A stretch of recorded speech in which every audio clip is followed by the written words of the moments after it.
Amigos de América, bienvenidos al Gran Premio de Bélgica, circuito de Spa-Francorchamps, mi circuito favorito del calendario. Este circuito es absolutamente hermoso.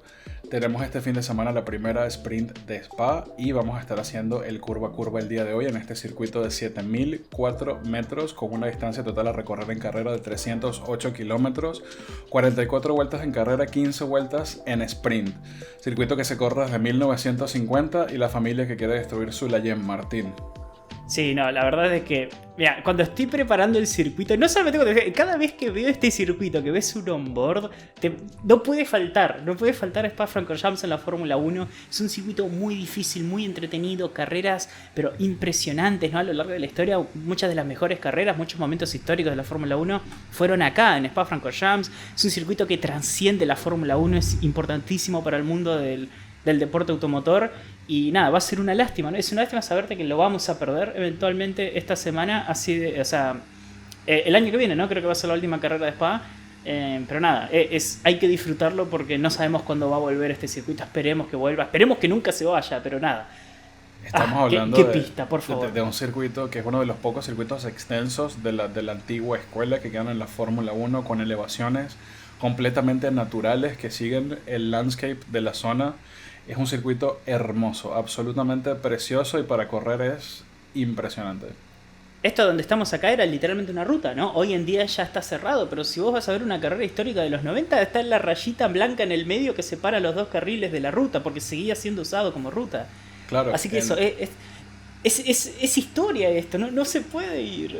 No se puede ir. Es un circuito que jamás se podría ir. Los calendarios junto con Monza, probablemente Mónaco, y sí, son la historia de la Fórmula 1. Claro. Pero bueno, dejemos la nostalgia atrás y vamos a empezar ese curva a curva antes de empezar a llorar, Martín, por favor.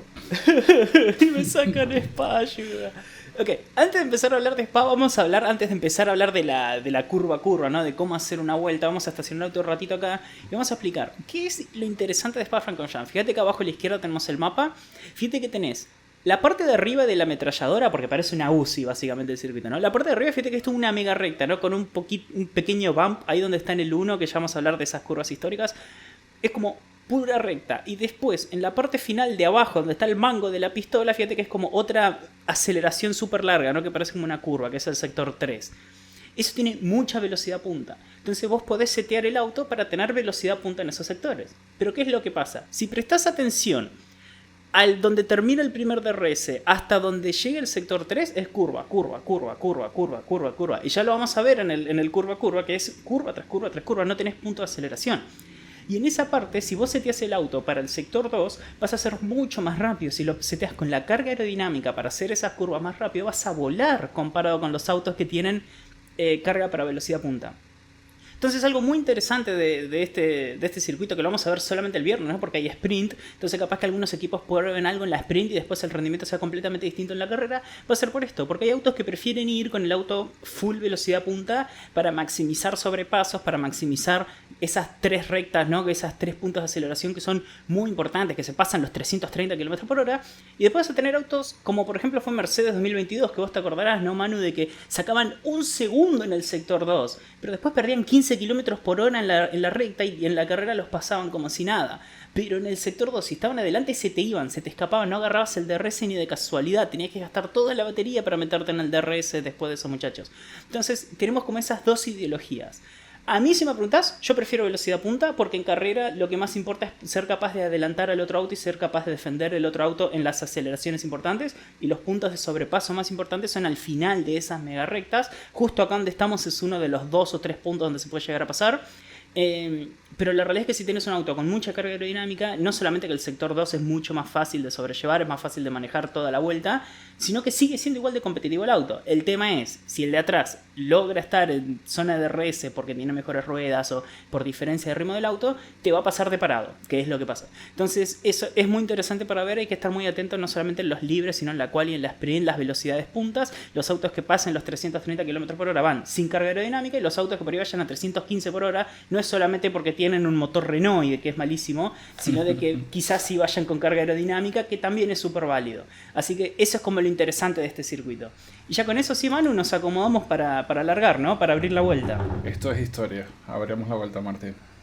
Vamos a abrir la vuelta. Lo interesante de esto de que se arranca no en la parada de colectivos, acá tenemos la zona de RS, que para la cual es lo que importa. Algo muy interesante es que acá pasa muy parecido a Canadá. ¿Te acordás de que hablábamos de que el que abría vuelta en Canadá arrancaba a la izquierda y el que cerraba vuelta terminaba a la derecha?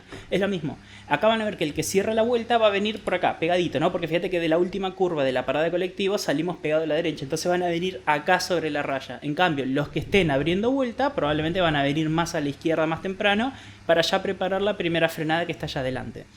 Con respecto a la largada, la pole position larga a la derecha porque tiene la curva hacia la derecha, entonces acá larga pole position. Esta debe ser una de las aceleraciones más cortitas del calendario, no son ni 300 metros, ¿no? Hacia la curva. Fíjate que de acá se ve el primer cartel, que es el de 100 metros, o sea que desde acá, desde la luz, debe haber 250 metros como mucho. Es muy cortita la largada. Y bueno, y hemos tenido largadas históricas, ¿no? Momentos históricos acá, Manu. No sé si querés mencionar una carrera, la de un muchacho francés en particular que causó estragos acá.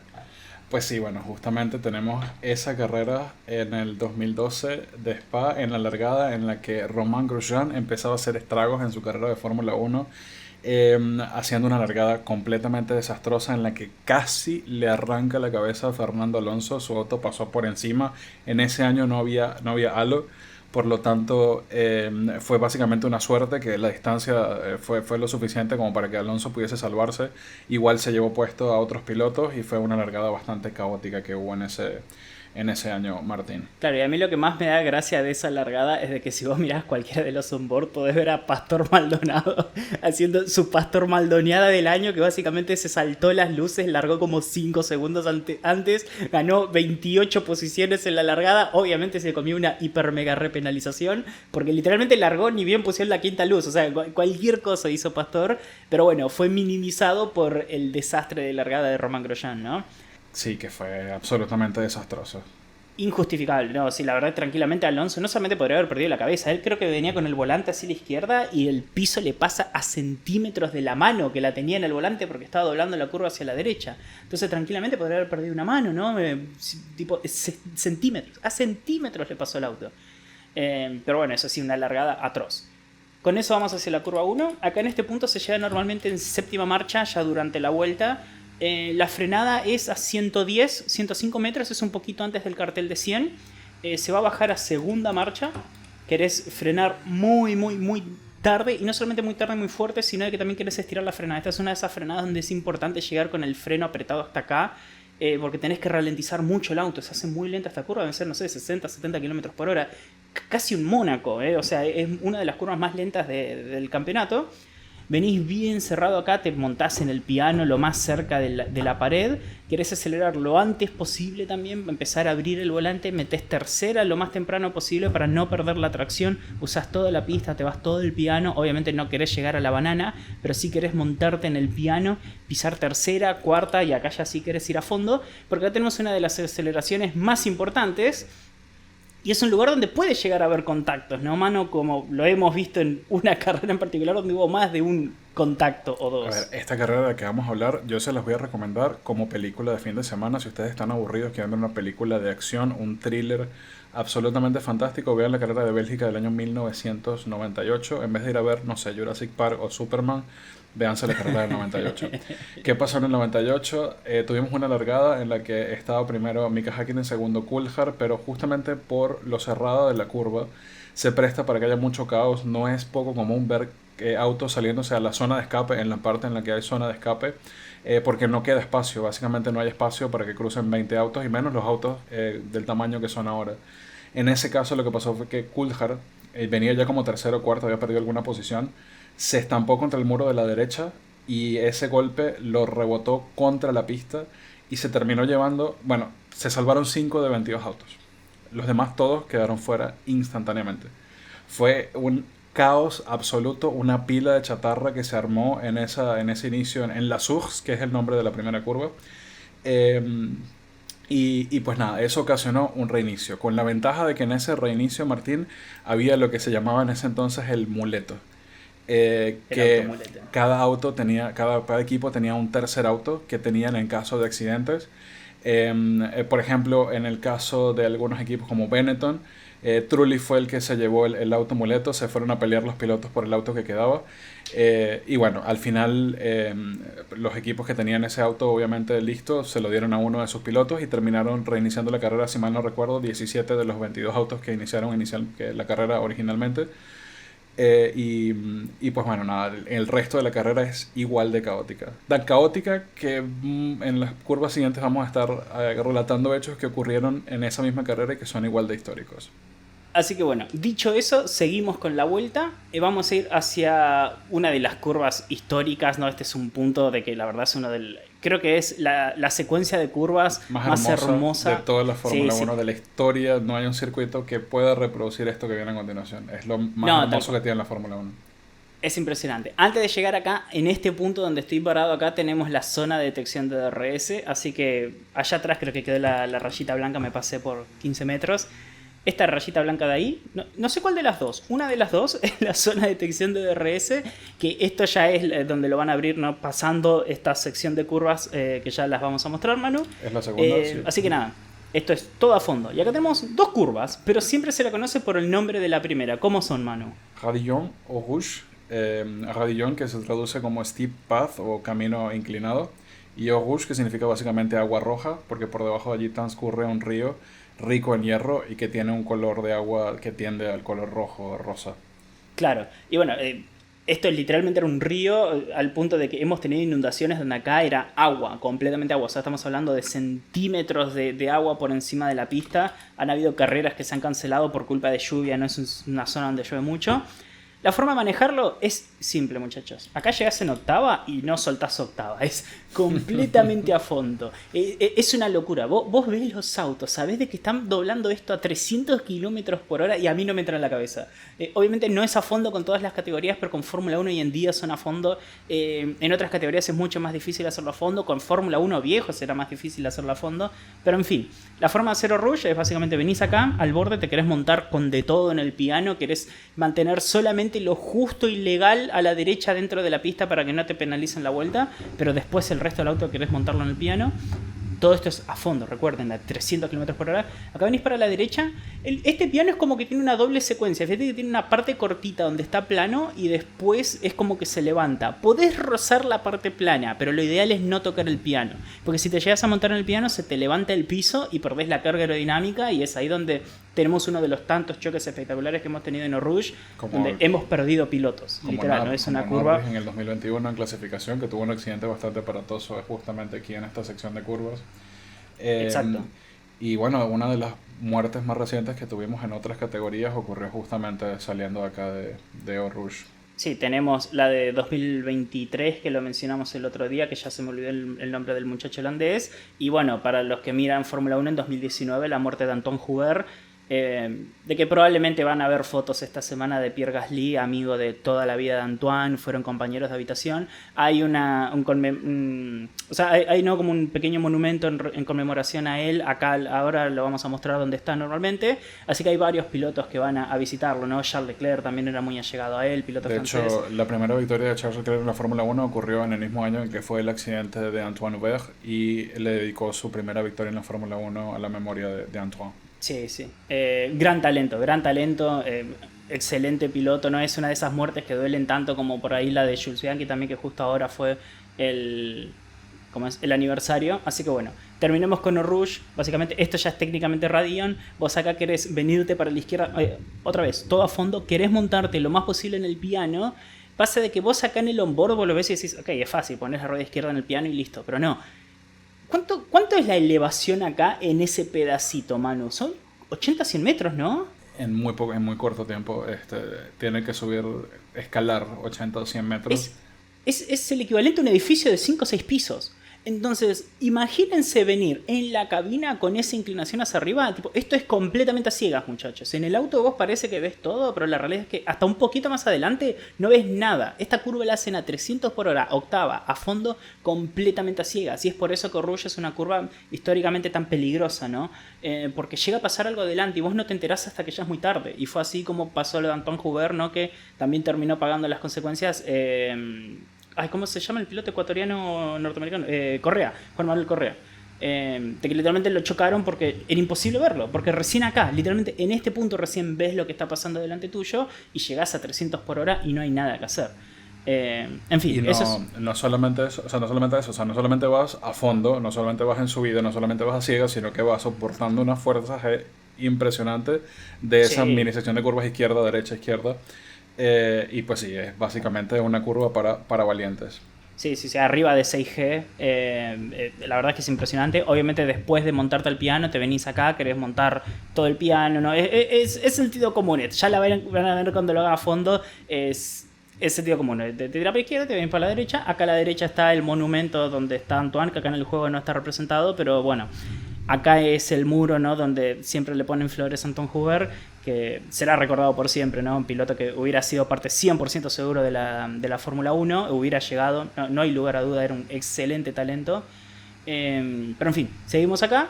Acá ya llegamos a la recta Kemmel, donde primero, hoy les hablábamos de la zona de detección de DRS, recién acá se abre el DRS, obviamente llegan a una octava marcha.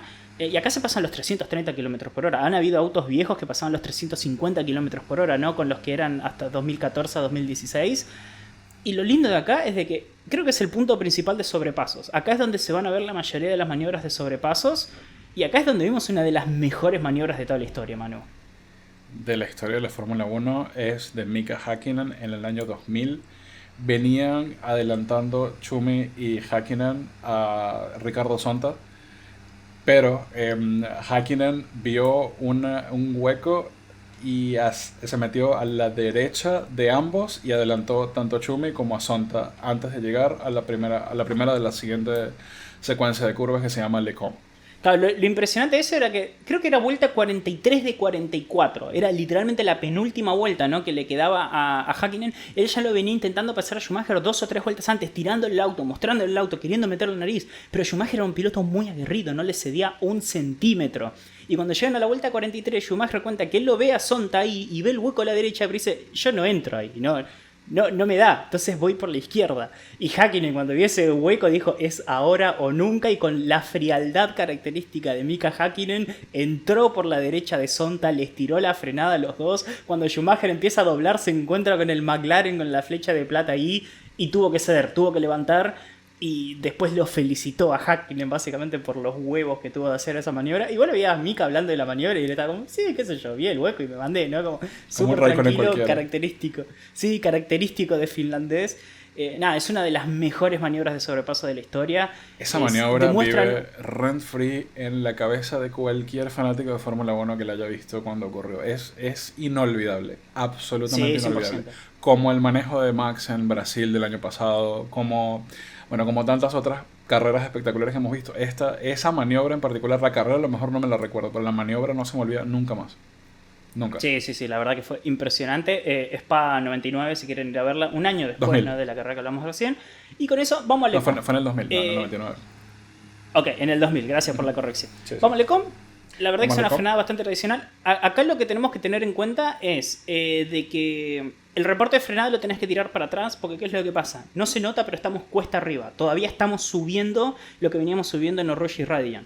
Entonces, si vos dejas la... no, perdón, querés la frenada para... Espera, sí, no, es para adelante. Querés la frenada para adelante porque ¿qué es lo que pasa?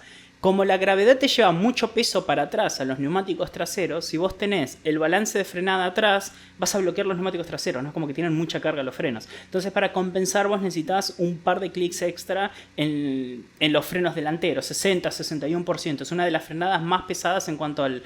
De la vuelta, ¿no? De que tenés que cargar lo más posible los neumáticos delanteros porque todo el peso del auto se está yendo para atrás porque hay gravedad. Así que se llega a 330 km por hora. La frenada es más o menos a 70-80 metros. Así que va a ser acá, un poquito pasado el piano. Se baja a cuarta marcha. Querés doblar hacia la derecha bastante temprano. Querés apuntar al piano. Puedes tocarlo un poco, pero no querés montarte mucho en el piano porque fíjate que es un piano que tiene como comba, ¿no? Si lo agarrás muy de golpe te va a tirar hacia la izquierda y vos no querés que te tire hacia la izquierda. Vos te querés quedar lo más a la derecha posible. Venís en cuarta todavía acá. Acá te querés ir para la izquierda y es lo mismo que hablábamos hoy en Eau Rouge. El piano es como que tiene dos puntos, ¿no? Arranca plano y después se levanta. Podés rozar la parte más o menos plana del piano. No es ideal, pero podés hacerlo. pero no podés montar todo el piano porque te desestabiliza la carga aerodinámica del piso. Lo lindo de esta curva es que fíjate que acabamos de hacer derecha y estamos haciendo la izquierda. El punto de aceleración que está en el medio de la curva es pensando en la tercera curva que ya sale hacia la derecha. Entonces, la línea viene por acá, vos te vas a ir bastante más para la derecha, vas a poner quinta y acá en este punto, en algún momento de acá, tenés que decidir cuándo acelerar a fondo. Y tiene que ser con confianza. Pero vos pensás que acá todavía no preparaste la siguiente curva que es hacia la derecha y después tenés que hacerla. Entonces es triplemente a ciegas este punto de aceleración. Pero nada, la idea es de que vos ponele que decido acá hacer a fondo, te vas a venir bien a la izquierda, te vas a montar en el piano, vas a venir a la derecha, vas a usar toda la pista posible y vas a salir acá. ¿Qué es lo que pasa? Como acelerás tan temprano, como tenés que entrarle pero lo antes posible a la aceleración, antes de siquiera ver el apex, el vértice de la curva, mucho menos la salida de esta curva, es muy fácil pasarte de más, ¿no? O sea, acelerar muy temprano, errar el cálculo y llegar acá con mucha aceleración. Entonces va a pasar dos cosas. Una, que vas a tener que levantar para no irte ancho, o la otra es jugártela a ver si te sale y pasarte ancho. Entonces acá es donde vamos a ver muchos autos yéndose a la leca, acá es donde vamos a ver muchas vueltas anuladas, acá hemos llegado a ver choques, porque tranquilamente podés llegar acelerando, tocas la leca y el neumático trasero dice, nos vimos muchachos, nos vemos en Sandboard, y te manda el auto a este muro y chao, ese es el fin de tu carrera. Entonces es una aceleración muy muy interesante Lecom, por eso, porque tenés que acelerar a fondo antes de siquiera empezar a doblar a la derecha, antes de empezar a preparar la curva hacia la derecha. Pero nada, eso es como lo interesante de esa aceleración. Y bueno, eso es Lecum, curva 5, 6 y 7. Ahora llegamos a la curva 8. ¿Cómo se llama esto, Manu? Bruxelles se llama esta curva. Bruxelles, para los que por ahí escuchen más en criollo. Manu le hace la pronunciación correcta, yo se las digo en bruto porque es probablemente la que te digan Adrián Puente y Tornelo, seamos sinceros, ¿no? Claro. Bruxelles. Acá lo interesante es de que acá empieza la cuesta abajo, ¿no? Viste que veníamos de subir toda la colina, ya desde literalmente la curva 2, y acá es donde empieza la cuesta abajo. ¿Qué es lo que pasa ahora? Es otra vez una frenada fuerte, es una frenada tradicional donde viene el auto derecho y clavas los frenos. Si vos lo haces con la frenada adelante, más la gravedad que ahora está en los neumáticos delanteros, vas a bloquear como un hijo de mil. Entonces, para evitar eso, ¿qué haces? 1, 2, un par de clics para atrás. Esta es una de esas curvas donde querés tirar para atrás la frenada. He visto autos en 56, he visto autos en 58, 57. Es en ese rango, no querés estar por debajo de los 60% de frenada. Para el que no sabe, el porcentaje demuestra cuánta frenada tienen los neumáticos delanteros. Entonces 60% es que va 60% de la frenada adelante y 40 para atrás. 58 adelante, 42 para atrás. Entonces acá los pilotos van a querer 57, 58% de frenada. Creo que acá se llega en séptima marcha generalmente, saliendo del Lecom. La frenada, el único punto de verdad de referencia que tienen acá la mayoría de los pilotos es el piano. No hay carteles de distancia que yo sepa, nunca los ponen. Querés frenar más o menos 5 o 10 metros adentro de donde empieza el piano. Acá hemos visto sobrepasos, hay pilotos que salen muy cerca del Lecom que por ahí en el DRS no terminan de pasar, pero logran mantenerse lo suficientemente cerca en esa secuencia de 3 vueltas, de 3 curvas. Entonces acá pueden llegar a intentar estirar la frenada. Hemos visto sobrepasos acá. Es medio jugado, no creo que pasen muchos, pero pueden pasar. Entonces, balance frenada para atrás. Vamos a frenar la tercera marcha. Esta es una de esas curvas donde puedes hacerla en B corta o puedes hacerla redondita. Si ven autos que parece que se pasan y que llegan acá a este punto, es porque la están haciendo en B corta. Max Verstappen, Oscar Piastri, George Russell, los de siempre. Y si ven autos haciéndola más redondita, Albon, Sainz, Hamilton, de vez en cuando Leclerc, ambas son válidas. Es simplemente es distinto, ¿no? Como lo elige hacer cada piloto.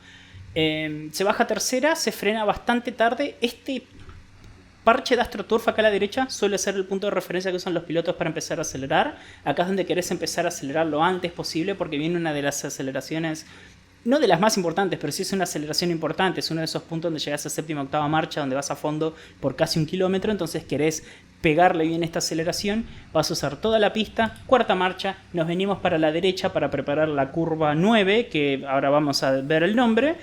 Quinta marcha, el nombre quizás más original de todo el calendario. Por favor, decilo, porque es impresionante. Sin nombre. La curva sin nombre. Literalmente es no name. No tiene nombre. Es una curva hermosa que han modificado últimamente. Ahora es mucho más rápida de lo que era antes. De hecho, acá al costado se ve, ¿no? la trazada vieja que quedó ahí la parte, digamos, histórica del circuito, pero ahora es mucho más largo, mucho más profundo la curva, se puede hacer con mucha más velocidad. Se llega en quinta. Algunos pilotos sin soltar el acelerador dan un dab en los frenos, que es simplemente para que muerdan los neumáticos y doblen un poquito más agresivo, pero generalmente toda esta secuencia suele ser casi todo con acelerador, en quali al menos. En simulación de carrera sí, por ahí van a frenar un poquito, van a levantar. Te vas lo más adentro posible, acá ya querés estar completamente a fondo, van a usar toda la pista, se van a ir para la derecha. Y acá ya vamos hacia el sector 2, creo. No, acá ya estamos en sector 2 hace rato. Pero acá lo interesante, Manu, es que hemos tenido también, ¿no? en esa carrera mítica de 1998, hemos tenido otro momento histórico acá. Y bueno, ¿qué fue lo que pasó? Justamente en esa carrera del 98, en lluvia, que es el detalle que no mencionamos, que estaba lloviendo bastante, Schumi estaba dando una lección de manejo en lluvia y venía de primero doblando absolutamente a todo el mundo.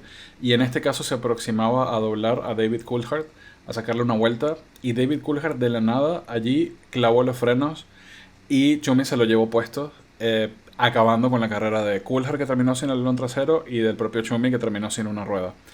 Impresionante de ese momento es que Schumi logró llevar el auto con 3 ruedas hacia los pits, pensando que los mecánicos de Ferrari, que estaban en su momento peak, iban a hacer algún tipo de milagro para ponerle una cuarta rueda sin suspensión. Y tenemos de allí, de esa maniobra, el origen de uno de los memes más míticos de la Fórmula 1. Si ustedes ven un meme de Schumi yendo con cara de molesto, caminando al box de McLaren, es Schumi, que inmediatamente estacionó el auto en pits y lo retiró. Se bajó del auto, no dejó ni que el mecánico cerrara la puerta del garage, salió directo al box de Mercedes, y si no hubiesen estado allí todos los mecánicos, mataba a Coulthard, no me cabe la menor duda. Sí, que Coulthard ni se sacó el casco, vio lo que estaba pasando, la conmoción, bajó la cabeza y se fue para el fondo, y seguramente se metió en el motorhome y no salió por el resto de la tarde. Creo yo de que desde ese punto hasta la de Verstappen y Ocon no tuvimos otro momento así fuerte, ¿no? En la década de los 2000 o los 2010. Es una de las casi peleas más grandes, ¿no? que pasaron en la Fórmula 1. Quizás te tenés que ir a los 80 antes, ¿no? Cuando se quiso agarrar el chileno con, no me acuerdo si era Prost o qué, en Hockenheim. Pero es uno de esos puntos donde los pilotos casi se van a las manos, lo cual es súper entendible. Desde la parte de carrera, Coulthard venía en la raya de carrera. Vos fíjate que acá venimos de una curva hacia la izquierda, el auto queda posicionado a la derecha y la siguiente curva también es a la izquierda. Entonces la raya de carrera es pegado a la derecha y Coulthard, pero frena, o sea, literalmente frena, es criminal lo que hace. Schumacher viene arriba de 250 km por hora, podría haber terminado muy mal eso. Es criminal lo de Coulthard y súper entendible el enojo de Schumacher, obviamente. Porque no teníamos en ese momento el nivel de seguridad que tenemos hoy en día. En ese momento todavía un accidente podía terminar bastante mal, y más a tan alta velocidad. En esa zona del circuito, Schumi venía esperando una frenada en un sitio que no era precisamente allí, sino muchísimo más adelante. Ya vamos a ver en dónde.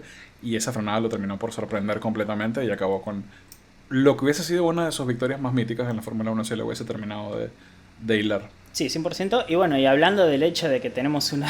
que vamos a mostrar dónde está la siguiente frenada, porque este es el punto que a mí más me fascina de este circuito. Así como tenemos Rouge y Raidillon, a mí me fascina Pouan, que es la curva número 15... No, ¿dónde está? Perdón, me perdí. Curva 10 y curva 11. Ahí está. Los carteles de frenada ignórenlos, porque no se frena. Manu, esto que vamos a ver ahora es 100% a fondo. En carrera no frenan, sino que simplemente levantan el acelerador. Quizás lo mismo que le decía recién. Pero 5 gramos de fuerza en el freno para que muerdan los neumáticos delanteros. Pasa que en carrera no lo querés hacer porque estás gestionando los delanteros y ponerle esa carga extra los desgasta, ¿no? Pero esto es completamente a fondo. Simplemente les voy a mostrar la raya de carrera. Se hace en séptima. Es completamente a fondo. Todo esto no se frena. Y aunque no lo crean, vos agarrás un auto de los 99, de los 2000, de los 2001, 2004, 2006... no se frena. Tipo, es una locura que toda esta secuencia sea completamente a fondo. Me vuela la cabeza. Como comparación, un auto de GT3, que son autos que vuelan, llegan a 260, 270, 280 km por hora, 600, 700 caballos de potencia, no pesan más de 1200 kilos. Estamos hablando de autos de carrera puro y duro, la hacen en tercera, Manu. O sea, es una locura lo rápido que son estos autos, y estas son una de esas curvas que te permiten ver simplemente el hecho que son los autos más rápidos de carrera del mundo, ¿no? La Fórmula 1, y te hace valorar lo que hacen estos hijos de mil compitiendo en estos carros a 330 fin de semana tras fin de semana. Con eso llegamos a la curva 12. ¿Cómo se llama esta S? esa S, o sea, todos los pedacitos que vienen a continuación tienen nombre. La primera parte se llama Faño y luego tenemos Campus y es los nombres de esas dos siguientes curvas que vienen a continuación. Perfecto. Entonces, la primera, curva 12, para los que usamos números. Allá a la derecha está el cartel de 50. Se frena más o menos 30-40 metros de la curva. No querés tocar el piano, querés estar en el borde de la raya blanca sin tocar el piano. Es un piano muy agresivo. Se baja a cuarta, quinta marcha, dependiendo del auto. He visto autos que lo hacen en quinta, yo lo hago en quinta. He visto autos que lo hacen en cuarta para usar el freno motor extra y no frenar tanto con los neumáticos delanteros. Acá el balance de frenado todavía sigue bastante para atrás, entonces hay autos que prefieren... Hay pilotos que prefieren hacer eso con el pedal, hay otros que prefieren usar el freno motor, que también te usa los traseros. Es a gusto, ¿no? Si la hacen en cuarta o en quinta, te querés venir lo más a la derecha posible, sin tocar el piano, no te querés matar el piano porque te escupa hacia adentro, entonces querés usar la raya blanca como referencia, te quedás bastante a la derecha, no te vas a la izquierda, porque ahora viene otra curva a la izquierda, es una S. Acá querés sí o sí estar en quinta, algunos autos ya suben a sexta incluso. Y acá querés buscar el punto donde ya podés acelerar a fondo, ¿no? Querés acelerar a fondo lo antes posible. Otra vez, no tocas el piano interno porque te escupe para adentro. Acá hemos visto autos que tocan el piano y de que literalmente pierden toda la tracción y se van al muro. Acá hemos visto accidentes, hemos visto derrapes, porque es una curva muy rápida, ¿no? Y ese punto donde aceleras a fondo es justo cuando cambias el volante de derecha a izquierda, entonces es muy fácil tener como ese snap oversteer en los neumáticos traseros, especialmente los autos que vienen con poca carga aerodinámica. Acuérdense que hay autos que acá hacen un setup, no digo como Monza, pero pegan el palo, es uno de los setups como por ahí comparable con México, por ejemplo. Entonces hay autos que tienen muy poco agarre en los neumáticos traseros, entonces acá vamos a ver no solamente vueltas anuladas, sino choques. Querés acelerar a fondo, te vas a ir lo más a la derecha posible. Acá sí puedes usar piano, puedes usar AstroTurf, puedes usar todo. Y con esto llegamos a la curva 14, que es casi el final del sector 2. ¿Cómo se llama, Manu? Stavelot. Perfecto, nos venimos a la izquierda. Se frena más o menos 60-55 metros. Se baja 2 rebajes, queremos bajar a cuarta. He visto autos que llegan a tocar el piano en la frenada, pero no hace falta. Y querés frenar lo antes posible. Y este es uno de esos puntos donde es muy fácil equivocarte, especialmente para por ahí los que juegan el juego este más para nosotros, ¿no? Los malos, no tanto para la Fórmula 1, aunque hay pilotos que sí les pasa en la vida real, de que vos, una curva cuando querés ser rápido, te tienta a frenar lo más tarde posible, ¿no? Es como que querés estirar la frenada, vos pensás, si freno tarde estoy ganando velocidad en metros, ¿no? Hay menos metros donde estoy yendo lento. Pero ¿qué es lo que pasa? Que acá viene la aceleración más importante de todo el circuito. Tipo, este es el punto de aceleración más largo de todo el circuito, más incluso que la frenada de la curva 1 hasta Lecom, ¿no? Que toda la aceleración de Radian, de Oruge y Radian. Entonces es muy importante acá pegar la aceleración, no pegar la frenada. El foco de esta curva es acelerar lo antes posible y llegar con la mayor velocidad posible a las siguientes 3, 4, 5 curvas. Porque ¿qué es lo que pasa? Si vos acá te pasás y tenés que levantar un poquito el acelerador y perdés 5 o 10 km por hora, son 5 o 10 km por hora que perdés por el siguiente kilómetro y medio. Creo que si no son 2 kilómetros pegan el palo. Entonces es muy importante la aceleración. Acá te conviene perder media décima en la frenada, frenar un poquito antes, asegurarte de hacer la curva, de tener un buen paso de curva con velocidad, pero lo que querés enfocarte es en la aceleración. Entonces, la aceleración es en cuarta. Acá vamos a ver autos que ya le digo, que en el afán de querer hacer la curva rápida y pegar la aceleración se van a pasar, así que acá vamos a ver autos yéndose ancho, acá podemos llegar a ver derrapes, acá podemos llegar a ver autos enganchándose completamente en la leca, bandera roja, porque es importante en clasificación pegar esta vuelta, o sea, esta aceleración la tenés que pegar, pero sí o sí, porque si le errás perdés la vuelta, la anulás. Entonces la curva se hace, te quedas lo más a la izquierda posible, usás piano, usás AstroTurf, usás todo. Una vez que llegás acá, llegamos a la curva 15 y con esto oficialmente llegamos al sector 3. ¿Cómo se llama esta curva, Manu? Paul Frère es esta curva. Perfecto. Curva 15, lo mismo, querés pasar lo más a la izquierda posible, te vas lo más a la derecha posible. Este es uno de esos pianos donde tenés la parte plana al principio y después se levanta. Podés tocar la parte plana, tratás de evitar la parte que se levanta. Todo esto ya es completamente a fondo, tipo la última aceleración es la última aceleración importante de la vuelta. Todo esto es a fondo. Acá te vas a ir lo más ancho posible hacia la izquierda, que es usar toda la pista, vas a usar todo el piano, todo el AstroTurf. Acá como está levantado el piano te da igual si te escupe para adentro, de hecho es mejor porque te tira para la derecha. Y bueno, y acá tenemos todo el sector 3, todo esto es a fondo. Ahora a continuación vamos a tener curva 16 y 17, que ¿cuáles son los nombres, Manu? Blanchimont es la curva hacia la izquierda, toda la parte a la derecha es Paul Frère y esta parte a la izquierda es Blanchimont. O sea, tanto esto es que se considera curva 16 como la que viene que es de 17, los dos pedazos se llaman Blanchimont. Blanchimont, sí. Perfecto. La verdad que esta es una secuencia hermosa de ver en televisión, ver los autos pasar a 330 kilómetros por hora. Esto, insisto, esto es a fondo. Es una locura que esto sea a fondo. Que esto solía ser una ruta antes, ¿no? Históricamente. Y bueno, no sé, Manu, si querés que haga la frenada o antes de llegar a la frenada querés hablar de uno de esos momentos que no querés hablar, pero...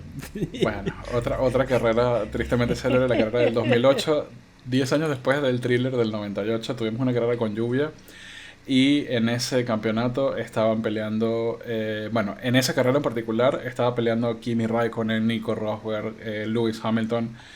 En un momento de la carrera estos decidieron poner neumáticos de seco, aunque en ese momento los neumáticos de seco tenían 4 surcos que les permitían una cierta flexibilidad de correr en una pista que se estaba secando. La pista no estaba completamente para seco y tuvieron en una misma vuelta tanto Rosberg como Hamilton y Raikkonen entre 2 y 3 despistas importantes en diferentes partes del circuito que en cualquier otra carrera los hubiesen dejado fuera de combate, pero las distancias eran tan amplias con el resto de los pilotos y el hecho de que todos estaban cometiendo errores mantuvo la competitividad. Sin embargo, aquí estaba bastante mojado en todo el área de Blanchimont y solito Raikkonen perdió el control en la zona de escape de la izquierda y terminó estampado de la derecha y terminó estampado con el muro de escape de la izquierda. Lo cual terminó eventualmente por darle la victoria a Lewis Hamilton, que se llevó un susto después en Radillon, donde también perdió el control, pero pudo recuperarlo y terminar ganando esa carrera, y eso ocurrió muy al final del Gran Premio. Claro, y bueno, otra cosa interesante también que recordemos, ¿cómo se llama esta? Porque hoy en día es una chica, no es una S, ¿no? Vas derecha, izquierda. ¿Cuál es el nombre de esta curva, Manu? ¿Curvas 18 y 19? Parada de autobús, de bus stop, pero claro, chicane. de bus stop. Que lo interesante es de que se llama literalmente la parada de colectivos, la parada de autobús. De que, muchachos, esto que estamos manejando acá es una ruta. Era una ruta. Tipo, acá hace 20 años todavía, 30 años, andaban autos, ¿no? Durante cualquier semana random y solamente se cerraba para el Gran Premio de Fórmula 1. Y esto demuestra lo histórico que es Spa-Francorchamps. Si ustedes ven el triángulo original, ¿no? El primer formato que se hacía en los 50, en los 60, en los 40, era un triángulo de como 15, 16 kilómetros, 18, no sé, no me acuerdo, era larguísimo, que eran literalmente rutas. Y muchas de las secciones que se manejan hoy en día originalmente eran rutas. Y nada, si ustedes ven carreras históricas van a ver que esta secuencia de curvas es distinta a lo que era hoy en día. Es como un izquierda, derecha, izquierda. Es literalmente como tirarte en un carril al costado de la ruta para subir del colectivo, por eso se llamaba la parada del autobús, y se sigue llamando la parada del autobús, pero nada, es uno de los puntos, ¿no? Donde con el tiempo se fue modernizando, pero también refleja lo importante que es la historia de este circuito para los nostálgicos como nosotros, ¿no? Que miran Fórmula 1 no solamente por las carreras, sino por la historia y lo que representa el deporte. Vamos a lo deportivo. Acá se llega a 80 marcha, 330 km por hora, es el segundo punto más alto de velocidad después de la recta del sector 1. Es por eso que acá también van a ver la diferencia de setups, ¿no? Hay autos que por ahí llegan a 315, 320, acá es por eso, porque tienen más carga aerodinámica para el sector 2. Se van a venir lo más a la izquierda posible, es una frenada de más o menos 120, 110 metros, es bastante más tardía de lo que uno esperaría. ¿Cómo? ¿Y esa raya que era, Martín? Ah, también, cierto, siempre nos olvidamos. La zona de detección de DRS, gracias por hacerme acordar. Vamos un poquito para atrás. Ahí está. Acá tenemos la zona de detección de DRS porque hay DRS en la recta principal, así que está acá, ¿no? Antes de los 170 metros más o menos, que creo que lo hablábamos en una de las carreras anteriores, ¿no? De que hay ciertas zonas de DRS que están en la frenada y esta no. Si vos, por ejemplo, tenés un auto a la derecha que te está atacando y vos levantás para agarrar el DRS, perdés la curva, o sea, sí o sí llegás atrás. No es como otras secuencias donde podés llegar a frenar con el DRS, acá no. Acá las zonas de detección están mucho antes de las frenadas. Pero bueno, esa es la zona de detección de DRS para la recta principal. Se llega en octava marcha, 120 metros, 110 metros. Van a bajar a segunda marcha, es una frenada muy brusca. Ah, otra cosa que me olvidé, acá estamos cuesta arriba, así que otra vez vuelve el balance de frenada para adelante. Es uno de esos cambios de balance de frenada. Te venís lo más a la izquierda posible. Querés atacar el primer piano, te montás, acá sí lo atacás con de todo, te vas bien para adentro. Querés acomodar el auto con un poquito de acelerador para que no te pegue el volantazo y no perder el culo. Básicamente vos cuando acelerás le das carga mecánica a los neumáticos. Es contraproducente, ¿no? Pero acelerar te da agarre. Entonces no querés una acelerada brusca, querés tipo un pelín para que el neumático tenga agarre y que no derrape como quiera.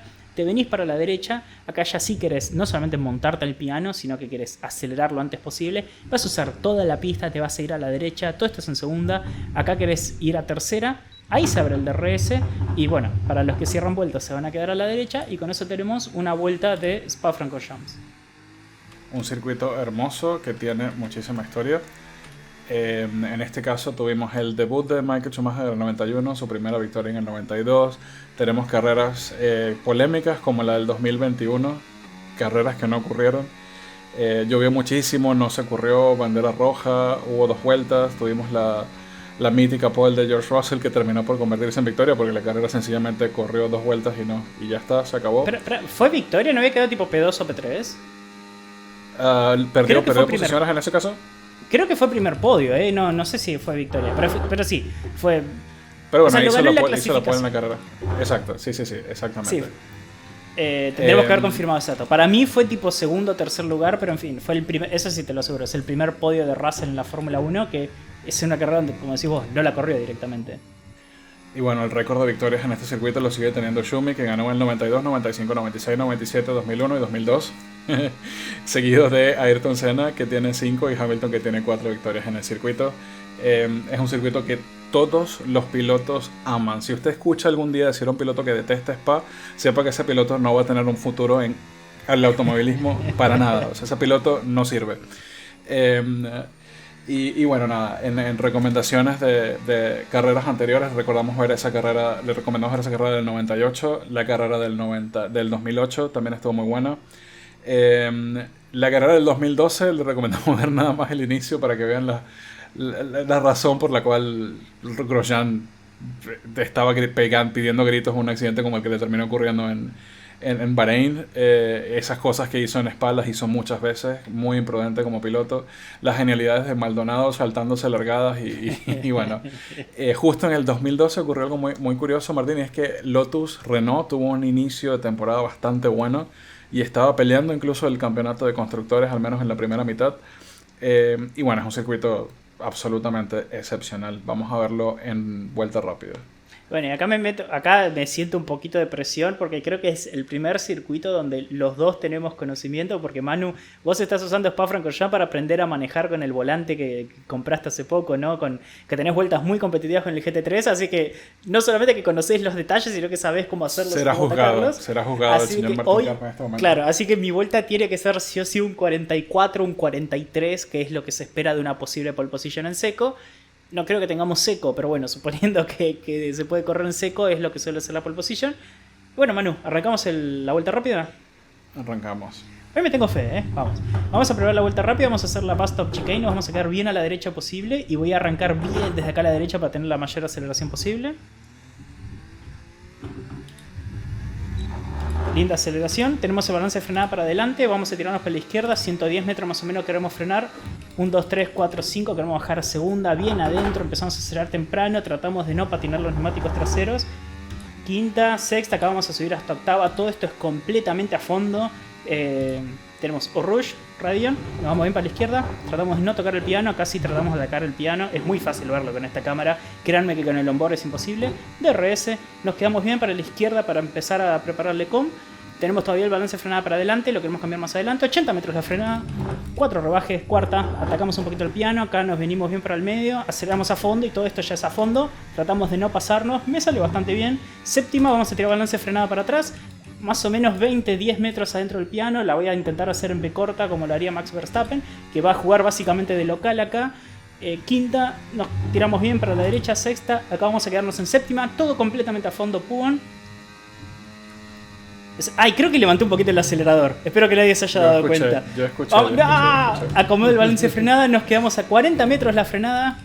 Bajé 4 cambios, lo cual es normal. Acá sí o sí querés estar en quinta, aceleras a fondo. Usás toda la pista, te vienes para la izquierda. 2 rebajes, 50 metros. La aceleración más importante de la vuelta. Tratamos de no irnos de la pista. Completamente a fondo. Usamos un poquito del piano. Acá sí nos vamos bien ancho. Nos quedamos a la derecha para tratar de mantener la mayor velocidad posible. Queremos ser muy suave con el volante. Tratar de no perder nada de velocidad. Acomodamos el balance de frenada para adelante, usamos toda la pista, 60%, DRS, frenada 120 metros más o menos, bajamos a segunda, no pude atacar el piano, entré pasado, esto me comprometería la salida, y bueno, tercera, DRS, y con esto tenemos una vuelta de Spa-Francorchamps, 45, no, fue lenta, no, ese tercer sector me mató, venía bien, había arrancado bastante bien la vuelta. Sí, el récord creo que anda de vuelta, anda como en 1.44 justamente. Eh, pero sí, nada, es un circuito hermoso, no podemos creer que lo vayan a quitar del calendario. Creo que va a ser bastante interesante ver una carrera sprint en este circuito, que es bastante demandante. Eh, y nada, disfruten. Y bueno, Manu, terminado el curva a curva, ¿qué te parece si empezamos a hablar de qué es lo que podemos esperar para esta semana, ¿no? El Gran Premio de Spa, ya vamos a hablar del tema horarios, pero creo que lo más importante son dos cosas. Una es el clima y la otra es los neumáticos, porque tenemos una excepción este fin de semana con el tema neumáticos. No sé con qué quieres hablar primero. Bueno, nada más quiero darles el abreboca de que hay predicción de lluvia para toda esta semana en Spa. De momento solo llegamos a la predicción del día sábado. Y tenemos lluvia ligera durante el día en el área donde está ubicado el circuito. Así que si tenemos lluvia este fin de semana, podríamos tener un fin de semana muy interesante. Podría ser una de esas clasificaciones donde por ahí la Q1 es completamente seco, la Q2 ya es de transición y la Q3 termina siendo en mojado, como creo que pasó en 2023 o 2024, ¿no? Que fue así, ¿no? Que terminaron con intermedios pero que había arrancado en seco. Así que nada, va a ser una clasificación súper entretenida, no se la pierdan. La sprint puede pasar cualquier cosa y ni hablar la carrera del domingo si también llueve, que puede llegar a pasar. Y bueno, con respecto a los neumáticos, ¿qué neumáticos tenemos para este fin de semana, Martín? Normalmente viste que son la secuencia de neumáticos C1, C2, C3, C3, C4, C5. Bueno, los neumáticos blandos este fin de semana van a ser el C4 y el C3. Pero ¿qué es lo que pasa? El duro no va a ser el C2, sino que va a ser el C1. Hay una diferencia de compuesto, hay un salto entre el medio y el duro.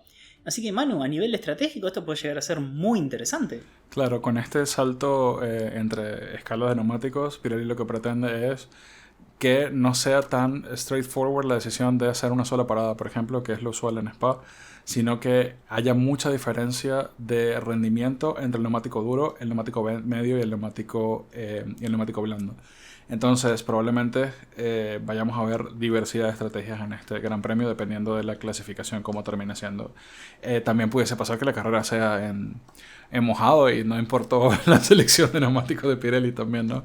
Pero bueno, va a estar interesante estratégicamente esta carrera. Claro, básicamente los autos tienen la opción de ir, por ejemplo, blando medio, no ir con un compuesto mucho más rápido, ir a dos paradas, o hacer un medio duro, ir a una parada y simplemente ir gestionando los neumáticos, ¿no? Así que nada, eso, si no llueve, quizás llueva, pero quizás no llueva, si no llueve podemos llegar a ver una carrera muy interesante de lo estratégico, que también asegura, ¿no?, de que haya autos con ritmos muy distintos y que pueda haber muchos sobrepasos y muchas defensas muy entretenidas en la carrera, así que veremos, puede llegar a salir muy bien esa apuesta. Y prepárense porque tenemos fin de semana de sprint y bueno, la location de los neumáticos va a jugar un papel muy importante en cuanto a que van a tener los equipos disponibles ya para la carrera, ¿no? Bueno, Manu, y hablando de allocation, ¿no?, de la locación de cosas, ¿qué te parece si hablamos de la noticia importante que tenemos esta semana, que es los puntos de túnel de viento y de computadora que tienen los equipos para lo que resta de la temporada? Esto es un punto muy interesante. Antes de hablar de eso, nada más mencionar rápidamente, Martín, que, y esto para nuestros tifosi, que sé que somos tú, yo y otros dos más, finalmente llega la suspensión del Ferrari que prometieron para Austria. La aprobaron en Mugello, la aprobaron ahorita y la van a introducir para Bélgica, esperando que esto signifique un pequeño paso adelante para Ferrari. Y justamente hablando de Ferrari, vamos a hablar del ATR para lo que queda de año. Vamos a explicar primero qué es eso, Martín, de qué estamos hablando. ¿Qué es eso de las horas de túnel de viento? ¿Cómo funciona? Ok, básicamente, históricamente cómo funcionó es de que cuando terminaba el campeonato de constructores, además de otorgar plata dependiendo de qué posiciones en la que terminabas, el campeón ganaba el doble de plata de lo que ganaba P10, de constructores estamos hablando de equipos, también se alocaban los puntos que recibían de horas de túnel de viento, o sea, cuántas horas podían pasar en el túnel de viento desarrollando el próximo auto y cuántas horas en simulación de computadora, ¿no?, en la parte también telemétrica que hacen de estudio para nuevas partes durante el año. Este año en particular cambió la regla, porque normalmente, por ejemplo, en 2023 terminaba la temporada y te daban los puntos para todo 2024. Cambio ahora decidieron de que a mitad de temporada haya una reubicación de puntos de tanto túnel de viento como de computadora. Entonces, ¿qué es lo que pasó este año, Manu? Arrancaron la primera mitad de año con los puntos de túnel de viento y de computadora basados en el campeonato de constructores del año pasado, o sea que McLaren eran los que tenían menos, seguido de Ferrari, después venía creo que Mercedes y Red Bull.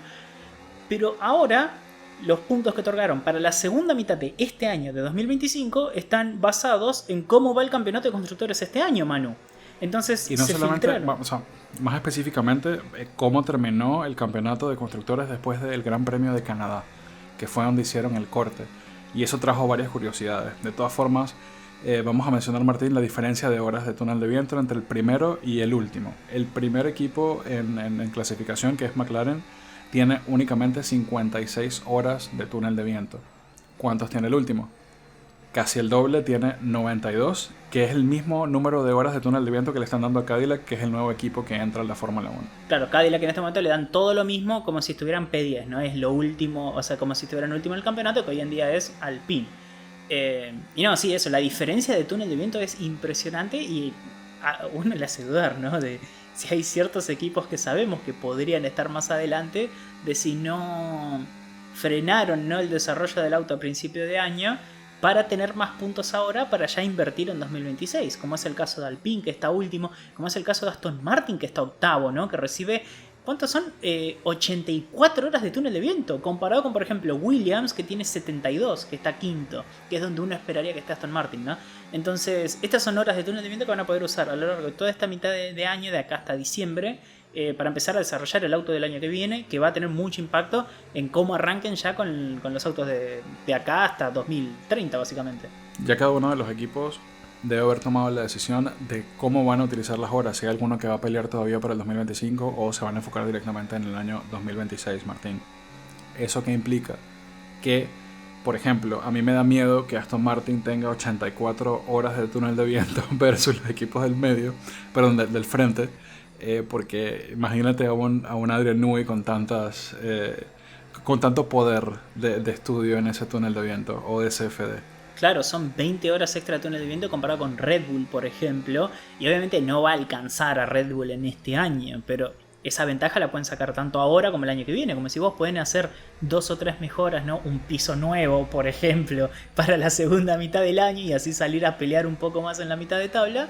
Y después el resto usarlo para el año que viene. Así que, nada, es interesante ver los puntos, no solamente de túnel de viento, sino de CFD. Igualmente una curiosidad. En España, Ferrari estaba segundo, Mercedes tercero. En Canadá, Ferrari estuvo tercero porque Mercedes ganó la carrera y pasó al segundo lugar. Y el resto del campeonato, Ferrari ha estado segundo lugar en el campeonato de constructores. Justamente en el fin de semana que se hizo la allocation de estas horas, Ferrari estuvo tercer lugar y logró ganar, en este caso, 4 horas adicionales de túnel de viento por sobre Mercedes. ¿Coincidencia? Todo estaba en el plan, según Vasseur, Martín. Sí. Cosas que Vasseur demuestra por qué tiene que quedarse en Ferrari indeterminadamente, ¿no? Claro. Pero bueno, estas son esas cositas que pocas personas saben de la Fórmula 1 y que son muy importantes porque no solamente tienen un límite presupuestario los equipos, también tienen una limitante en cuanto a las horas que pueden usar para probar nuevas partes. Y bueno, eso nos lleva a la última parte de hoy, Martín. Vamos a hablar de lo que estás huyendo. Hay que hacerlo. Ya lo venimos haciendo, así que hay que completarlo. Vamos a hablar de nuestras predicciones para el Gran Premio de Bélgica, que tiene sprint además, así que tenemos doble chance de equivocarnos. A ver, arranquemos con la sprint, que creo que es lo más práctico. Pole position. Pole position para la sprint. Me Por la aquí juego. Oscar Piastri. No, yo me la juego que llueve y es Max Verstappen. Ok, bien. Último Lo tengo a Lawson. La verdad es que es un piloto que le suele... ¿Vos también? Sí, también tengo a Lawson de último. Mirá, qué raro que le tenemos poca fe. Y la posición Colapinto lo tengo 19. Así que estaba dudando entre Lawson y Colapinto, pero creo que Lawson va a quedar último. Yo a Colapinto lo estoy poniendo ahorita porque no había hecho la posición Colapinto de número 17. La vieja confiable que no lo había puesto. ¿Predicción loca para la sprint, Manu, para el sábado? Para el sábado, Alonso top 5. Ok. La mía es un poquito más jugada. Hay paradas. Okay. Para mí va a haber paradas en la sprint, lo cual obviamente no es normal, son 15 vueltas, es una carrera cortita de menos de 40 minutos, pero para mí el clima va a influir, va a haber pilotos que se la van a jugar perdido por perdido, lo van a tomar como libres, y para mí va a haber paradas, así que esa es mi predicción loca, espero que haya al menos una, por favor. Fíjate que no lo había pensado, pero si tenemos un clima cambiante en la sprint podríamos tener parada de Inter por seco si la condición cambia significativamente, entonces no está tan descabellado. Sí, por eso yo soy, por ejemplo, Racing Bull, si lo tengo a Lawson en P15, y ya que está a paro para ver, viste, porque ellos tienen la telemetría, la información y pueden estudiar si el punto de transición es ese o no, ya para práctica, no solamente para la quali, sino para el domingo. Así que para mí alguien se va a animar, alguien va a parar, va a poner neumáticos slicks o neumáticos intermedios, va a haber algo raro ahí, va a pasar en la sprint, porque como hay un solo entrenamiento libre, hay muchos equipos de tabla de mitad para abajo que usan esto como si fueran libres, ¿no? No es una carrera para ellos, así que esa es mi predicción loca. Bien, ahora vamos con el podio, primero, segundo y tercer lugar. Por aquí tenemos primero a Oscar Piastri, tercero a Lando Norris, segundo a Charles Leclerc. Ah, le tenés mucha fe a la suspensión, ¿eh? Esa suspensión cambia todo, ¿eh? Esa suspensión es la salvación. El mismo Hamilton dijo que el impacto era más positivo de lo que ellos esperaban, así que veremos. Yo fui más estándar. Para mí, tercero sale Oscar Piastri, segundo Lando Norris y primero Verstappen. Va a llover, estoy seguro que el agua va a jugar un papel importante y además lo que tiene Spa es que es una pista muy difícil, son 7 kilómetros, es una pista donde ser rápido una vuelta se trata más de consistencia que velocidad pura y yo creo que Verstappen es el único piloto que tiene las dos, ¿no? Norris tiene la velocidad pura, Piastri tiene la consistencia, pero Verstappen es Verstappen, así que para mí en la sprint, que no hay paradas, que no hay estrategia, que es simplemente un neumático y que el piloto salga a hacer lo suyo, Max va a meter pole y va a ganar la sprint. Es posible, solo que veo al Red Bull bastante lejos y muy perdido en todo su drama político ahorita como para aprovechar algo, pero pudiese ser porque Max es Max. Y en lluvia, es Max Verstappen, sí. Ya lo vimos en Brasil, sí. Sí. Y bueno, ¿vamos al Gran Premio? Gran Premio, let's go. Pole position, Oscar Piastri por aquí. Sí, yo también Oscar Piastri. El domingo, yo sí le tengo fe. El domingo es de Piastri. Ahí sí McLaren va a encontrarle la vuelta y Oscar va a hacer lo suyo. Creo que ya Oscar Piastri le dijo al otro, ok, ya ganaste en tu casa, ya se acabó la era Lando Norris, vamos con la era Oscar Piastri. Predicción, ok, ¿último para la carrera o predicción loca? ¿Cuál hacemos primero? Vamos con el último para la carrera. Dale, yo lo tengo a Andrea Kimi Antonelli. Yo lo tengo a Lance Stroll. Ya, o sea que los dos fuimos porque alguien se la pone. Obvio, se Stroll. No sé, en sin nombre o por esos lados. Y bueno, y esto da pie a mi predicción loca, que para mí va a haber al menos 4 abandonos. Para mí vamos a tener un domingo ajetreado para dirección de carrera. Para mí los pilotos... ya vimos en Silverstone, ¿no? El factor que jugó la lluvia a la hora de los errores de pilotos. Tenemos muchos pilotos muy capaces de cometer errores, así que para mí va a haber al menos 4 abandonos en la carrera.